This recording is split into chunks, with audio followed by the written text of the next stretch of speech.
Massacres of Albanians in the Balkan Wars. The massacres of Albanians during the Balkan Wars were carried out on multiple occasions by the Serbian and Montenegrin armies, as well as associated paramilitary forces, between 1912 and 1913. During the First Balkan War, after expelling Ottoman forces from territories that now comprise Albania, Kosovo, and North Macedonia, Serbian and Montenegrin forces committed numerous war crimes against the Albanian population. These atrocities were widely reported in European and American newspapers, as well as by opposition press within Serbia. The majority of these crimes took place between October 1912 and the summer of 1913, with the primary objective being the forced expulsion and systematic killing of Albanians in order to manipulate demographic statistics ahead of the London Ambassadors' Conference, which was tasked with determining the new borders of the Balkan states. Contemporary accounts estimate that approximately 20,000 to 25,000 Albanians were killed in the Kosovo Vilayet during the initial 2 to 4 months of occupation, prior to the escalation of widespread violence. Overall, the total number of Albanians killed across Kosovo, Macedonia, and other Serbian-occupied regions during the Balkan Wars is estimated to be at least 120,000, with the majority of victims being children, women, and the elderly.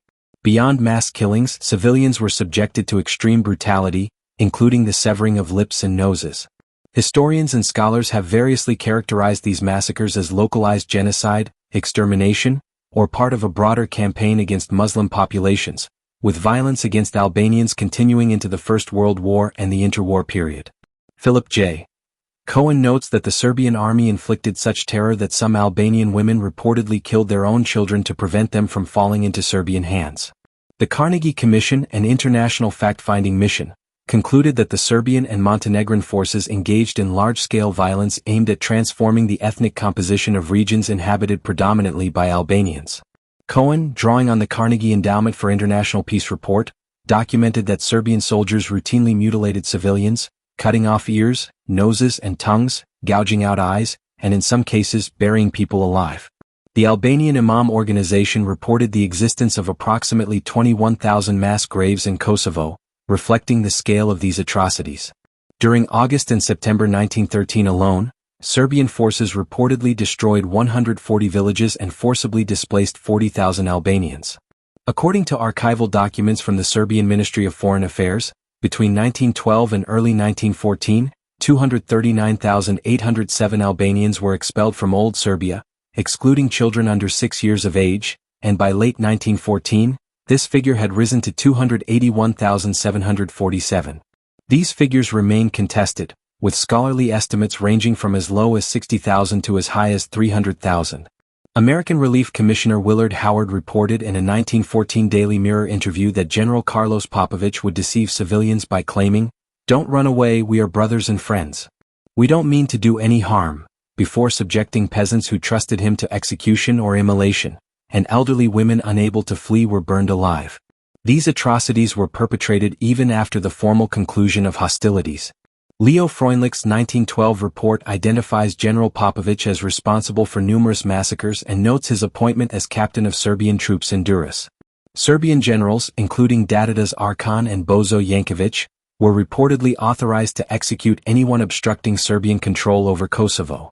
The 2017 study Yugoslavia from a Historical Perspective, published in Belgrade by the Helsinki Committee for Human Rights in Serbia, corroborates accounts of villages being burned and Albanian Muslims forced to flee during the Serbian and Montenegrin invasion of Kosovo in 1912, with some chronicles citing instances of decapitation and other forms of mutilation.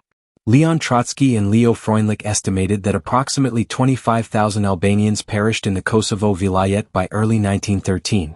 Serbian journalist Kosta Novakovic, who served as a soldier during the Balkan Wars, reported that over 120,000 Albanians were killed in Kosovo and Macedonia, and at least 50,000 were expelled to the Ottoman Empire and Albania.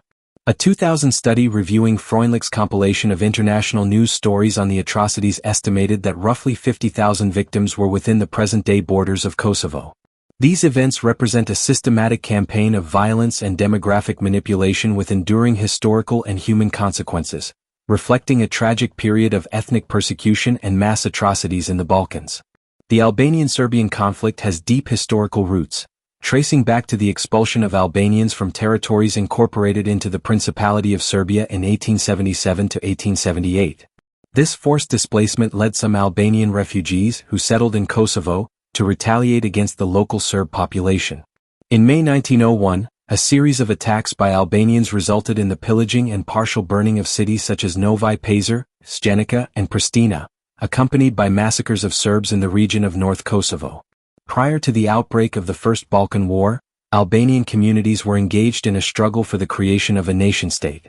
In mid-1912, an Albanian revolt prompted the Ottoman Empire to recognize a set of demands known as the 14 Points, which included the establishment of an autonomous Albanian vilayet. This push for autonomy, coupled with the weakening of Ottoman authority, was perceived by the contemporary Christian Balkan powers as a threat to their populations, raising fears of potential extermination. Albanian scholarship indicates that the realization of these aspirations was viewed negatively by Bulgaria, Serbia, Montenegro, and Greece.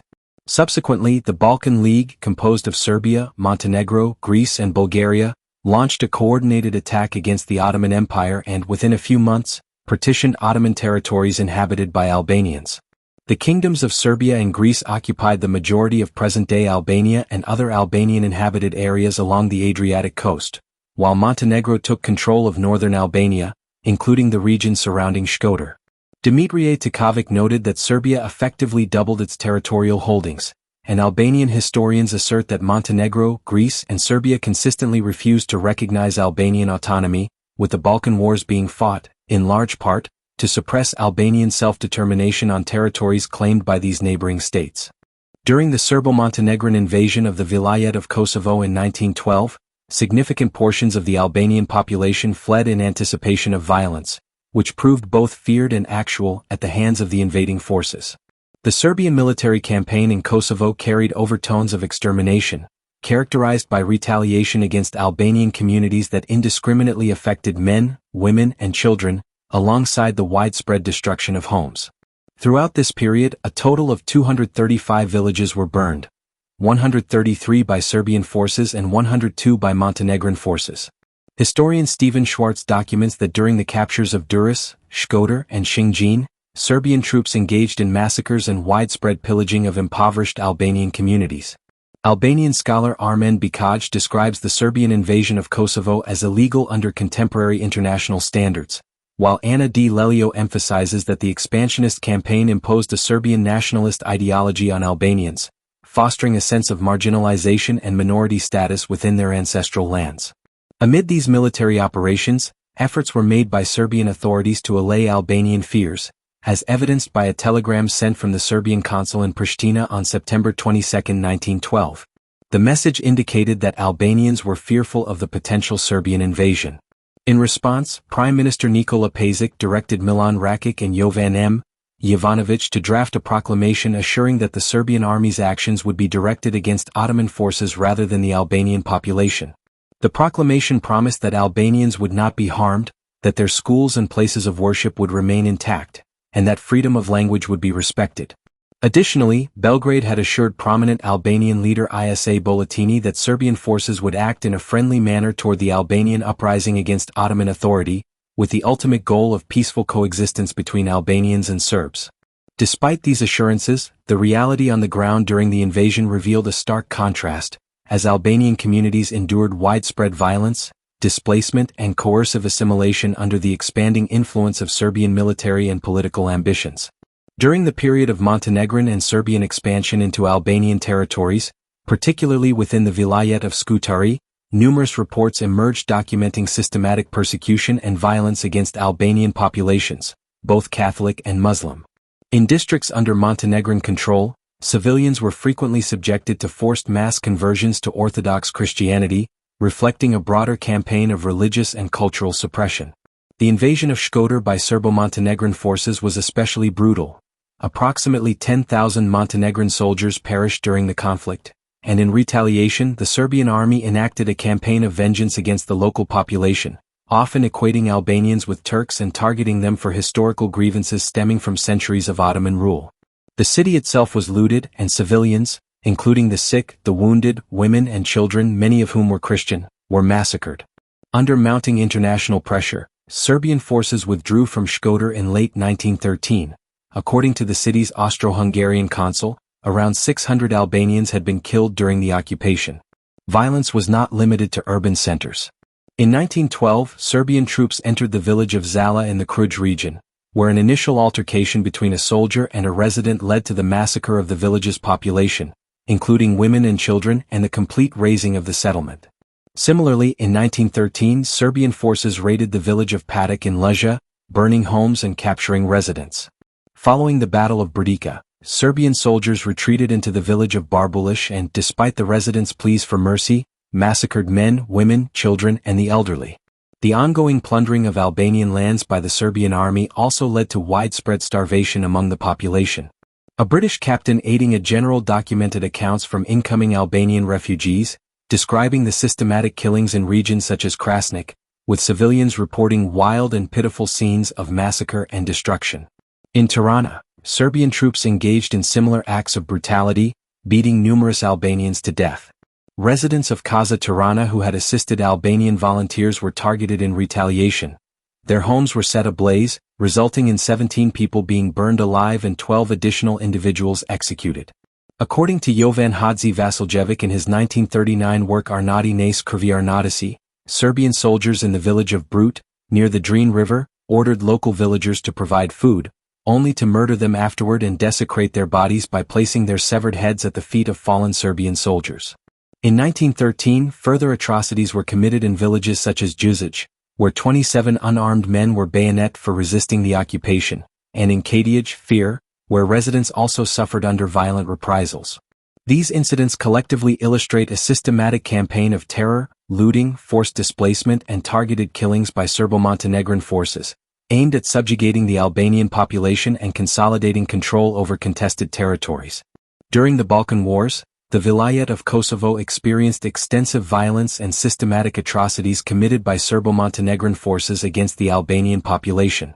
Reports from the Austro-Hungarian consulate in Belgrade indicate that in February 1913, Serbian military units executed all Albanian inhabitants of the villages of Kabash, Terpez, Lubisht, and Jilker.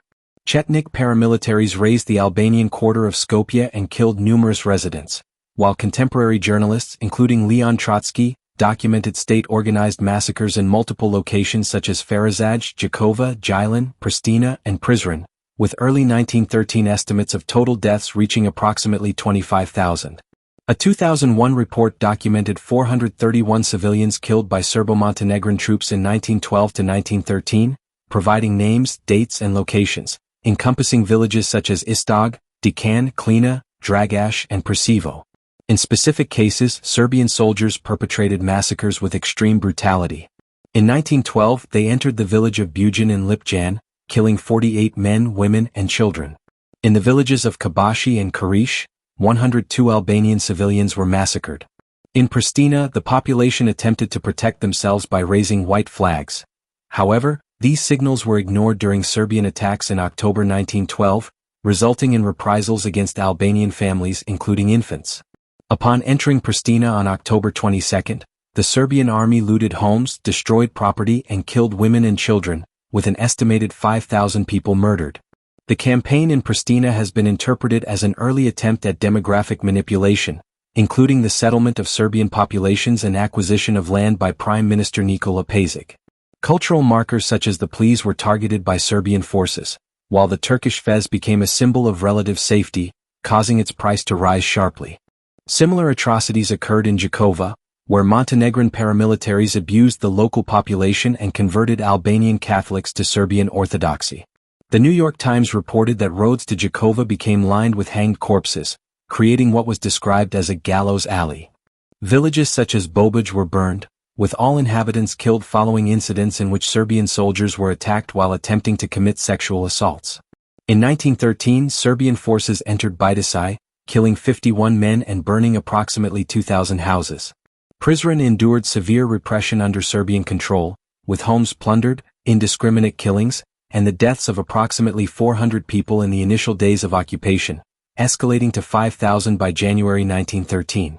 Survivors were coerced into signing statements of gratitude to Serbian King Peter I Karađorđević, while foreign journalists were barred from witnessing the aftermath. British observers, including Edith Durham, documented mutilations such as severed lips and noses among captives, underscoring the extreme nature of these acts. Additional atrocities were reported across the region, including in Plava, Guzinj, where Bosniak sources claim over 1,800 Muslims were killed and 12,000 forcibly converted to Serbian Orthodoxy, and in Topogan, where 620 unarmed men and boys were massacred. In Fshaj, Albanian tribes took up arms following atrocities committed by Serbian troops. In Rugova, General Janko Vukotic reportedly acknowledged to Edith Durham that his soldiers had committed widespread violence against civilians, reflecting a deliberate strategy to remove local Muslim populations and facilitate resettlement by Montenegrin forces. Ferazaj experienced a similarly violent conquest. After 3 days of resistance, the Serbian army killed between 300 and 400 civilians and destroyed much of the town, as documented by both Leo Freundlich and Leon Trotsky. The Luma region endured some of the most severe atrocities. In 1912, Serbian forces attacked local inhabitants, killed tribal chieftains, seized livestock and razed villages, provoking a local uprising. The Serbian military responded with scorched earth tactics, killing men, women and children, often by shooting or burning them in mosques and homes. Approximately 25,000 people fled to Kosovo and Western Macedonia, and 27 villages were destroyed in a campaign led by General Božidar Janković.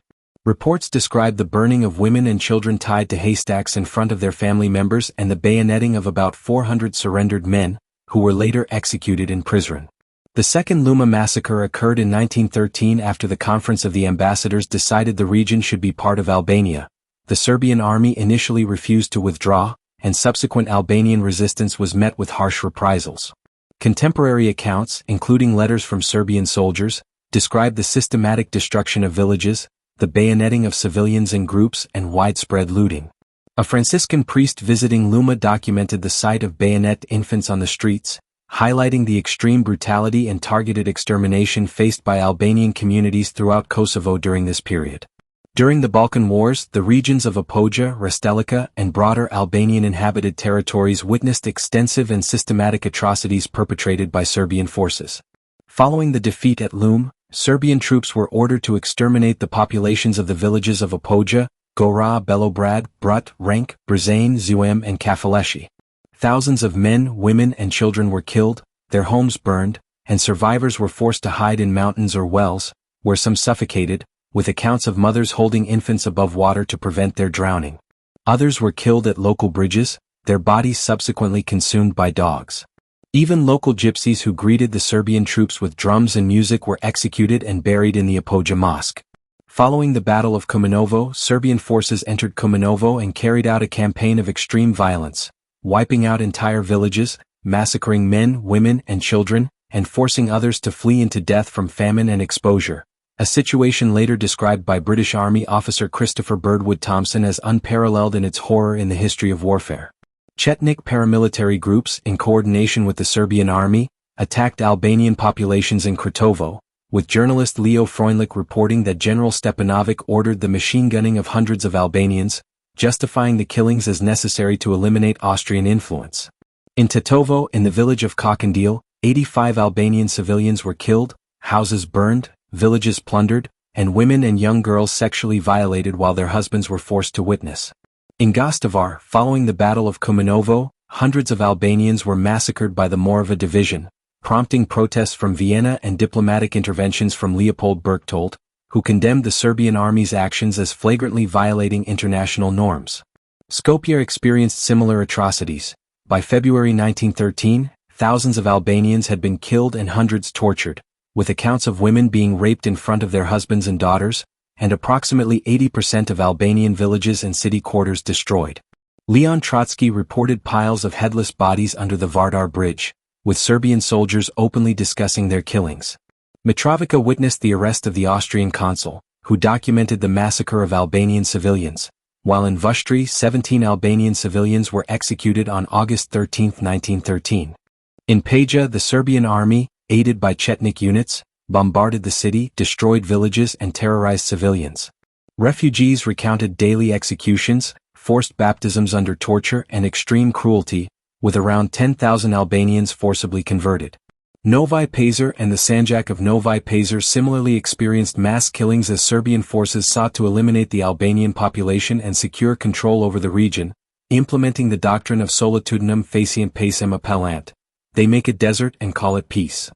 In Viti, October 1913, Serbian military, paramilitary, and armed civilians surrounded the village following a local resistance incident, arrested all males over 15, looted and burned the settlement, and executed inhabitants at a prepared pit. Among the victims, Zeno Rexhepi, 40, Kazim Shabani, 20, Rustam Salaho, 19, and Shaban Salaho, 17, were burned alive with a total of 54 civilians killed.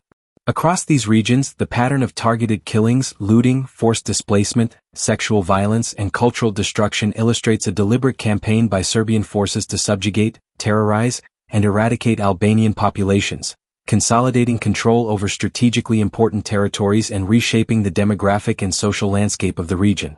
During the Balkan Wars, the Vilayet of Manastir experienced widespread atrocities and systematic violence perpetrated by Serbian forces against the Albanian population.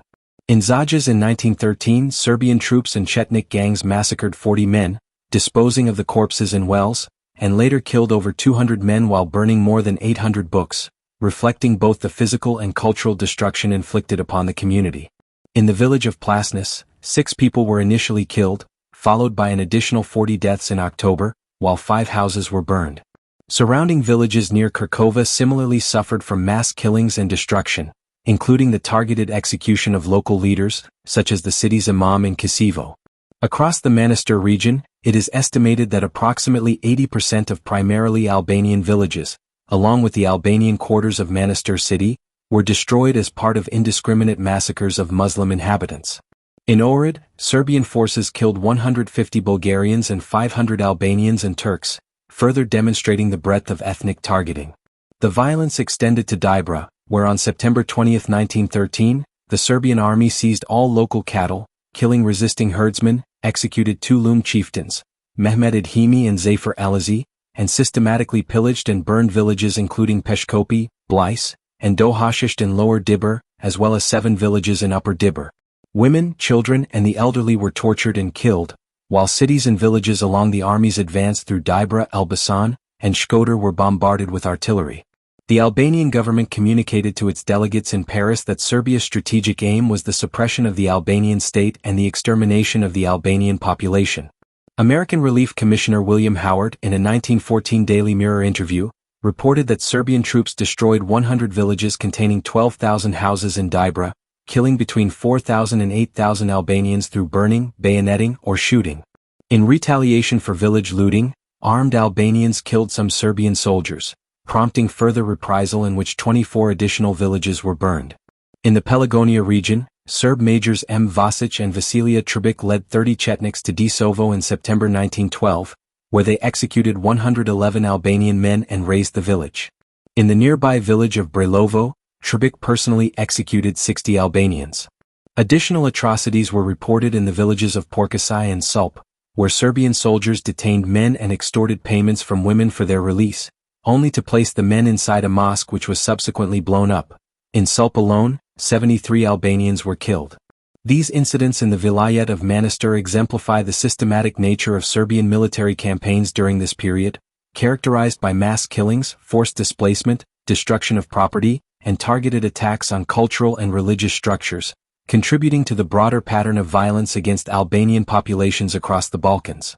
During the Balkan Wars, the Vilayet of Janina became a theater of systematic violence as the Greek army sought to assert full control over the region, encountering resistance from local Albanian populations.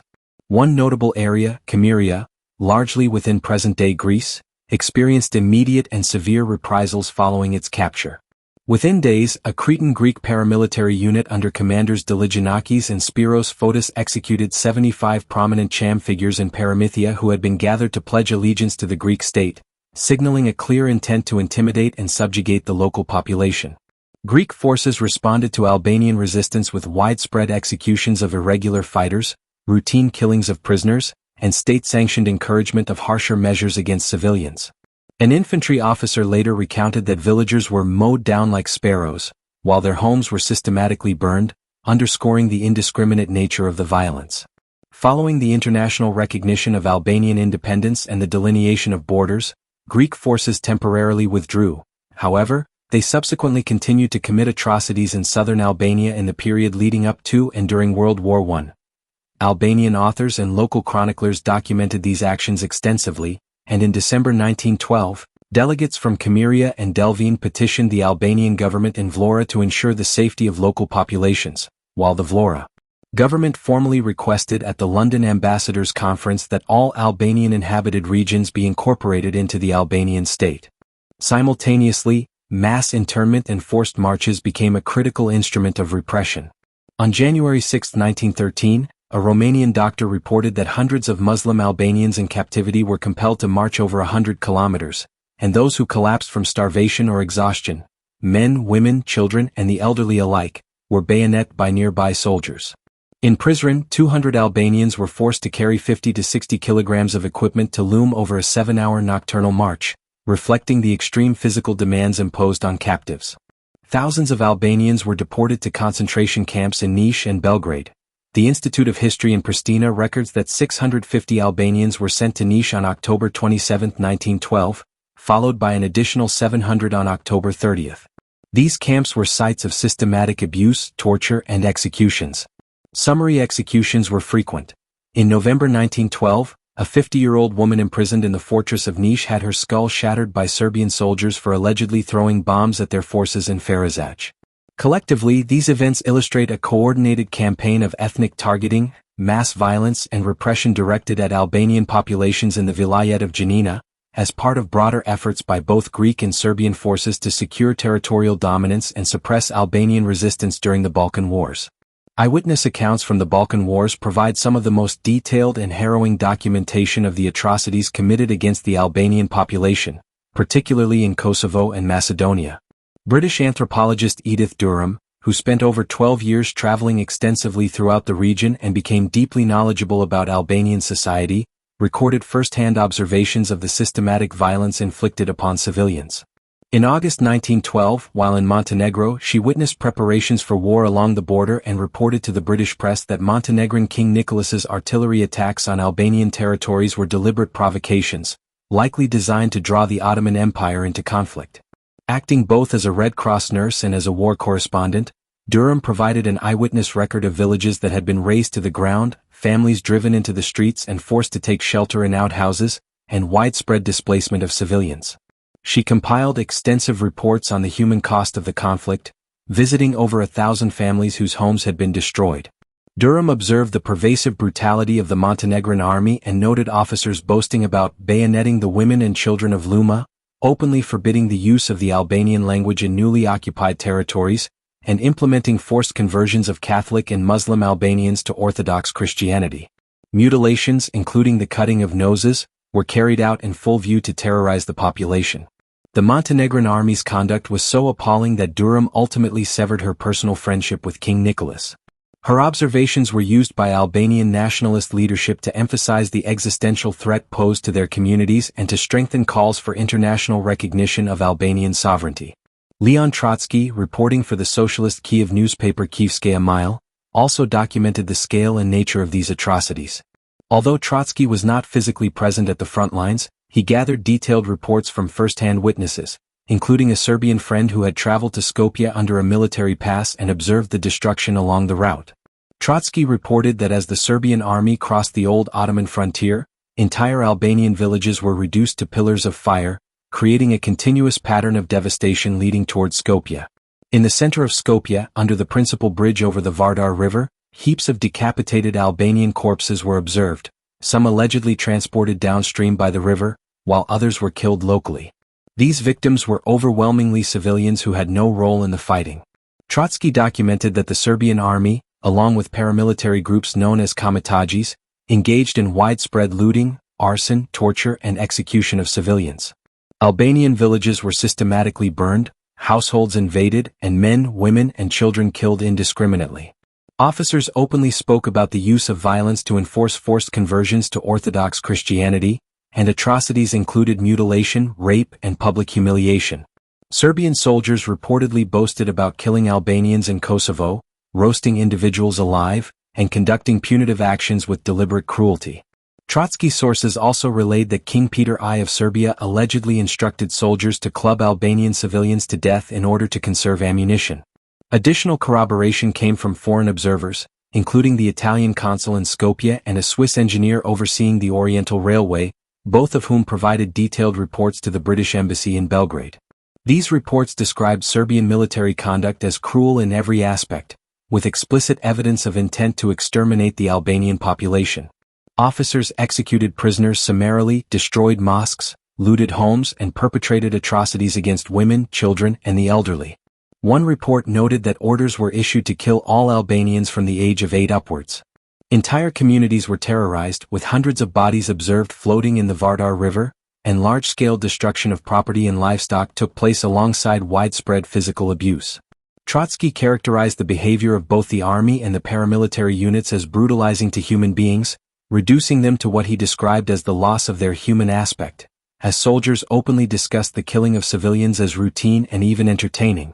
His accounts vividly described the systemic nature of the violence, demonstrating that it was not merely sporadic or the result of battlefield chaos but part of a deliberate campaign of intimidation, looting, forced religious conversion, and mass murder, aimed at subjugating and terrorizing the Albanian population in Macedonia and Kosovo. In combination, these eyewitness accounts, Durham's meticulous field observations and Trotsky's compiled testimonies from local witnesses, provide an extensive and detailed record of the atrocities committed during the Balkan Wars. They show that the Albanian population suffered widespread and systematic violence at the hands of Serbian and Montenegrin forces, including massacres, torture, forced conversions, mutilations, and destruction of property. The reports underscore that these were deliberate acts of terror and population control rather than isolated incidents, highlighting the immense human cost and the targeted nature of the campaigns against Albanians, which left deep social, cultural, and demographic scars in the region. The historicity of wartime correspondence and eyewitness accounts from the Balkan Wars has been extensively debated within scholarship, with historians emphasizing the need for careful handling of sources while recognizing their invaluable contribution to understanding the conflict. Scholar Wolfgang Hopkin notes that while reporters such as Leon Trotsky, who provided first-hand information, were not physically present at the front lines of the war, their accounts nonetheless represent some of the most brilliant and most analytical war reports on the Balkan Wars. Contemporary journalists based in the region, such as Richard von Mock of the Kölnische Zeitung, cautioned that many reports were often derived from third parties or even pure fiction. Similarly, writers like Karl Pauli relied on evidence gathered from unnamed witnesses or extensive compilations such as those produced by Leo Freundlich, who documented the Albanian conflict zone with particular empathy for its Albanian victims. Hopkins stresses that while these sources are significant and offer critical insights into the atrocities committed, their information can hardly be taken for granted and must be scrutinized carefully. One of the most cited sources on wartime atrocities, the International Carnegie Commission report of 1913, likewise requires careful interpretation. Hopkin emphasizes that the report cannot be read without a due deconstructive effort on the part of the historian, reflecting both its evidentiary value and the need for critical assessment. Nevertheless, other historians such as Alan Kramer regard the Carnegie Commission report as a remarkably well-documented and impartial investigation, noting that it critically evaluated claims of violence, applied skepticism to exaggerated accounts, and reached conclusions that remain largely uncontested today. Diplomatic missions stationed throughout the Balkans consistently sent reports regarding rumors and verified incidents of violent acts committed by all participants in the wars, often noting their frustration at the difficulty of obtaining reliable, first-hand data. British consular reports, for example, detailed the numerous violent acts carried out by Serb irregular forces in Kosovo and Macedonia following their capture of these territories in 1912 to 1913. Although the British government initially questioned the authenticity of such complaints, hesitating to undertake political action, their contents nonetheless contributed to the broader historical record. The Austro-Hungarian Foreign Office, which closely monitored the region due to deteriorating political relations with Serbia following the 1903 May coup and the overthrow of the pro-Austrian Serbian royal family by Captain Dragutin Dimitrijevic and other Yugoslavist officers, was particularly intent on documenting Serbian war crimes with precision. While acknowledging that a great deal of exaggeration existed in some reports, Austro-Hungarian officials confirmed mass killings of women and children, widespread looting, and the destruction of entire villages through verification from witnesses in the field.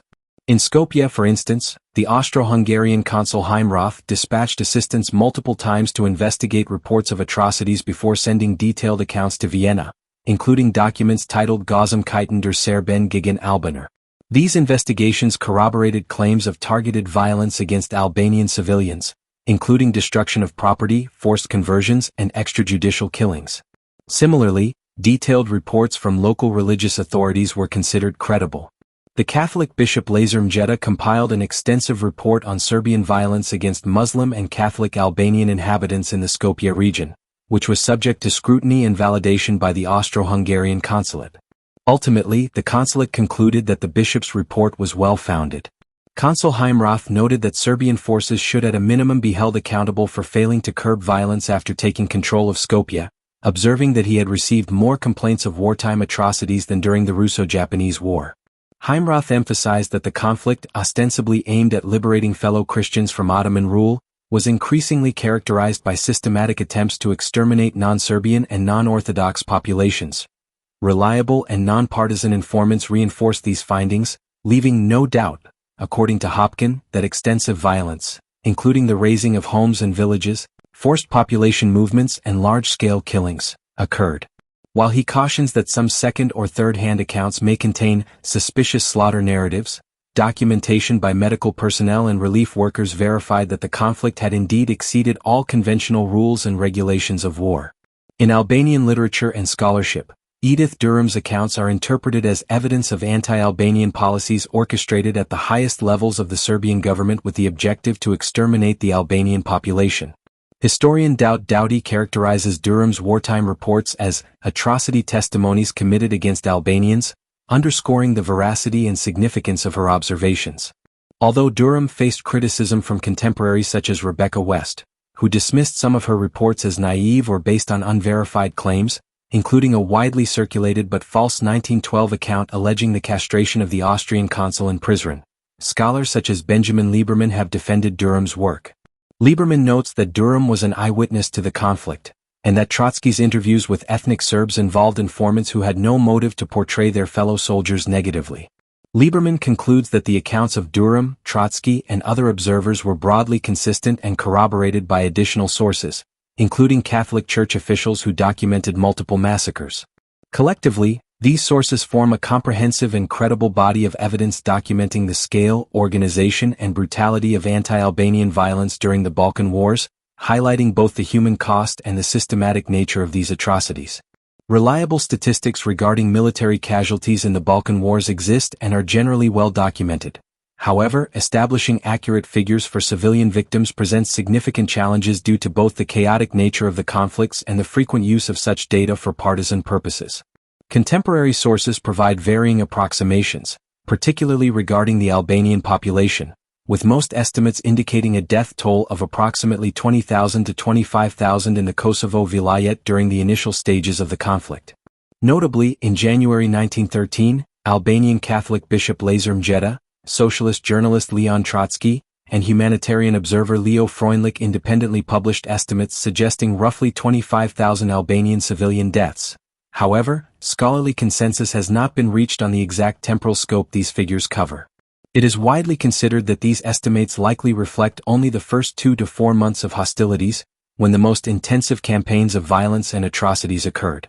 Subsequent scholarship has produced higher estimates, often reflecting differing methodological approaches or assumptions regarding population size and regional distribution.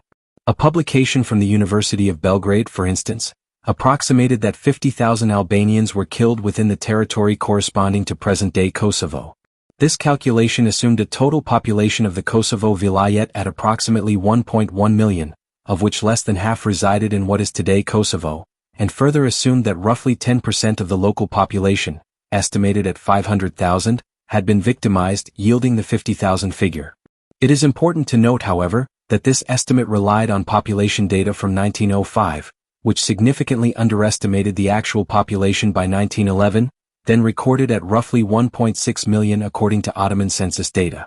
Additional estimates emerged from Serbian socialist observers, including Kosta Novakovic and Treza Kaklarovic, both of whom participated in military actions conducted by Serbia during the Balkan Wars. Novakovic estimated that approximately 120,000 Albanians were killed in Kosovo and Macedonia, while Kaklarovic extended this estimate to all Serbian-occupied regions. These figures, while informative, reflect the specific regional and political perspectives of the individuals providing them, highlighting the challenges of producing universally accepted casualty statistics. Other scholars, such as Justin McCarthy, have attempted to estimate Muslim civilian deaths in the broader region of present-day Albania during the conflicts, producing an estimate of roughly 100,000 fatalities. McCarthy's work has been cited by some as a corrective in research regarding Muslim casualties during the late Ottoman period. However, his figures remain controversial due to his broader methodological positions, including his rejection of the classification of the Armenian genocide as genocide, which has led to questions regarding his perceived pro-Turkish bias. Finally, according to the research of Jing Ku, the total number of Albanians killed between 1912 and 1913 or 1914 may have ranged from 120,000 to as many as 270,000. These figures are widely cited in socialist and far-left publications, although some sources exclusively reference the upper bound of the estimate. Taken together, these diverse accounts underscore both the magnitude of civilian losses during the Balkan Wars and the difficulties inherent in producing precise, universally accepted casualty statistics, particularly in regions affected by ethnic targeting and systematic violence. A variety of sources have attempted to quantify the civilian deaths resulting from the Balkan Wars, producing estimates that vary widely depending on methodology, geographic focus, and the temporal scope of analysis. American Relief Commissioner William Willard Howard estimated that more than 200,000 Albanians were killed across the territory of Albania between 1912 and 1913, attributing these deaths to systematic killings and the burning of settlements. Italian geographer and scholar Antonio Baldacci provided a comparable estimate of 150,000 deaths, focusing specifically on areas occupied by Serbian forces during the same period, identifying killings as the primary cause. Scholar Jing Ku offered a broader range, estimating that between 120,000 and 270,000 Albanians were killed across all affected regions from 1912 to 1913 or 1914, reflecting both regional variability and uncertainty in contemporaneous data. Serbian socialist observers, including Kosta Novakovic and Treza Kaklarovic, produced estimates of approximately 120,000 deaths, with Novakovic concentrating on Kosovo and Macedonia and Kaklarovic extending his figure to encompass all Serbian-occupied regions. The Committee of Kosovo, a local Albanian body monitoring post-war conditions, reported roughly 100,000 deaths in Kosovo between 1913 and 1915, while historian Justin McCarthy similarly estimated 100,000 deaths across Albania during 1912 to 1913, considering all causes of death, including direct violence, famine, and forced displacement. The University of Belgrade published a more conservative estimate of 50,000 deaths within present-day Kosovo, based on demographic approximations of the local population in 1912 to 1913. Contemporary reports from early in the conflict, including those documented by international observers and humanitarian personnel, suggested between 20,000 and 25,000 deaths in the Kosovo Vilayet by November 1912 or January 1913, emphasizing massacres as the principal cause. These estimates illustrate both the scale of human loss during the Balkan Wars and the methodological difficulties in producing precise casualty figures. Variations in estimates reflect differences in geographic scope, the inclusion or exclusion of indirect causes such as famine and disease, and the temporal period covered, as well as the political and ideological contexts of the sources. Collectively, however, these accounts provide a sobering view of the widespread violence, systematic targeting of civilian populations, and the profound demographic impact of the Balkan Wars on the Albanian population and neighboring regions. The Balkan Wars had a profound and lasting impact on the demographic composition of the former Ottoman vilayets, resulting in substantial population loss and shifts, particularly among the Albanian Muslim population. In 1911, the Kosovo Vilayet was home to approximately 1.6 million people, of whom 959,175 were Muslims, the vast majority being ethnic Albanians. By December 1912, according to an article published in the Belgian magazine Ons Volk Ontwaakt, Our Nation Awakes, the total population of the Kosovo Vilayet had declined sharply to 827,100, with Muslims constituting the majority of this decrease. Within this data, the number of Muslim Albanians was estimated at roughly 418,000, reflecting a catastrophic reduction resulting from mass killings, forced expulsions, and displacements during the military campaigns. By 1918, the number of Albanians residing in the Kingdom of Yugoslavia, which included most of the territories of the former Kosovo Vilayet as well as portions of the former Manastir Vilayet, was recorded at 441,740. The city of Pristina also experienced a notable decline in population during the Balkan Wars, as a significant portion of its Albanian inhabitants fled in the face of violence, destruction, and insecurity. The Manastir Vilayet, with an estimated population of approximately 1 million in 1911, included 455,720 Muslims, predominantly Albanians. By December 1912, this number had decreased to 747,500 total inhabitants, of whom approximately 254,500 were Muslims, again largely Albanians, illustrating the targeted nature of the wartime atrocities and the ensuing demographic shifts. Similarly, in the Scutari Vilayet, the population in 1911 was approximately 349,455, comprising 218,089 Muslims and 120,611 Catholics, with the majority of inhabitants being ethnically Albanian. By the end of 1912, the Scutari Vilayet's population had fallen to around 185,200, including 94,000 Albanians and 70,000 Serbs, with Muslims bearing the brunt of the population decrease. These figures underscore the significant demographic upheaval caused by the Balkan Wars, reflecting both the immediate human cost of killings, deportations, and forced conversions, as well as the long-term shifts in the ethnic and religious composition of the affected regions.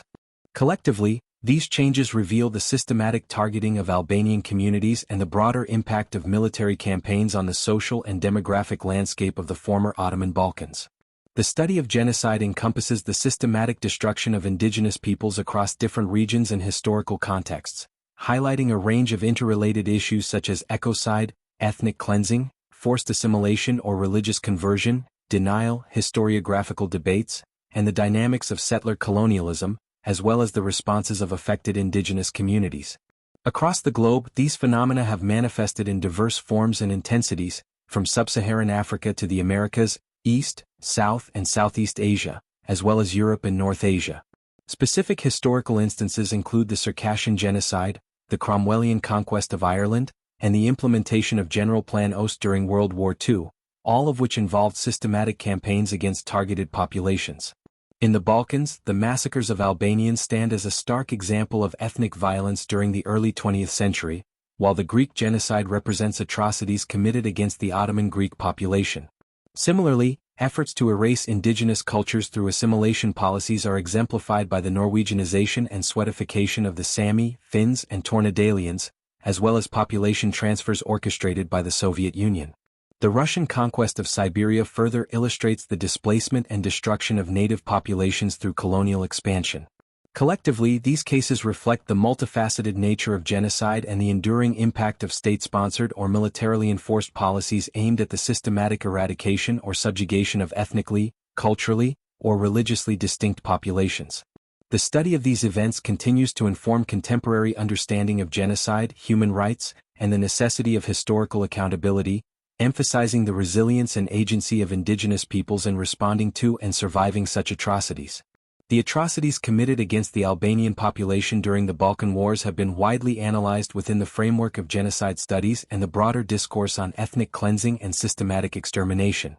Scholars, historians, and contemporary observers have consistently described the events as ethnic cleansing, while some, including Albanian political parties such as the Democratic Party (PD), BESA, and the Democratic Union for Integration (DUI), recognize the violence as either a genocide or part of a larger genocidal campaign targeting Muslims during this period.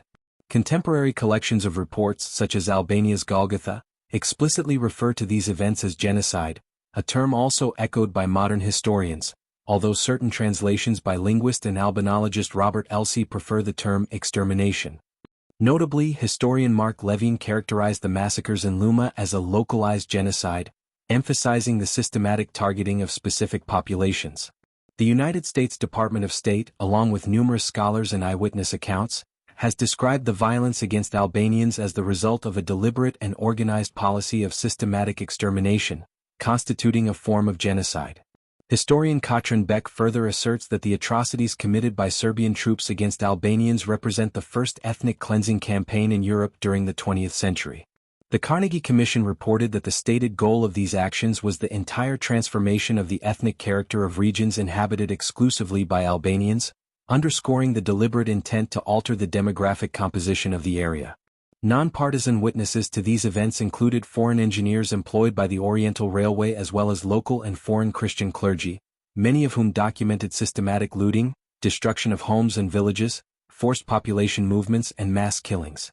Some observers interpreted these forced relocations and mass atrocities as part of an organized effort at extermination, although historian Wolfgang Hopkin contends that while the sources indicate radicalization toward ethnic homogenization, there is insufficient support to assert a fully coordinated genocidal plan. Additionally, a translation of a 1913 article from the Frankfurter Zeitung by Robert Elsey frames the atrocities as a deliberate policy of extermination carried out by the Kingdom of Serbia, noting that the Central Powers were alarmed by Serbia's expansion into the southern Balkans and appalled by its systematic campaign against the Albanian population. Reports from the period indicate that Serbian officials and generals explicitly discussed the intention to exterminate Albanians, and historian Arben Karizi asserts that King Peter I of Serbia issued direct orders for the execution of Albanian civilians in Kumanovo. Conversely, historian Mark Mazauer has argued that, while Serbian forces engaged in widespread violence resulting in the deaths of thousands of civilians in Kosovo and Monastir, much of this killing was motivated by revenge rather than a coordinated genocidal intent. Nevertheless, the scale, systematic nature and targeting of civilians based on ethnic and religious identity during these campaigns underscore the genocidal characteristics of the violence committed against the Albanian population during the Balkan Wars.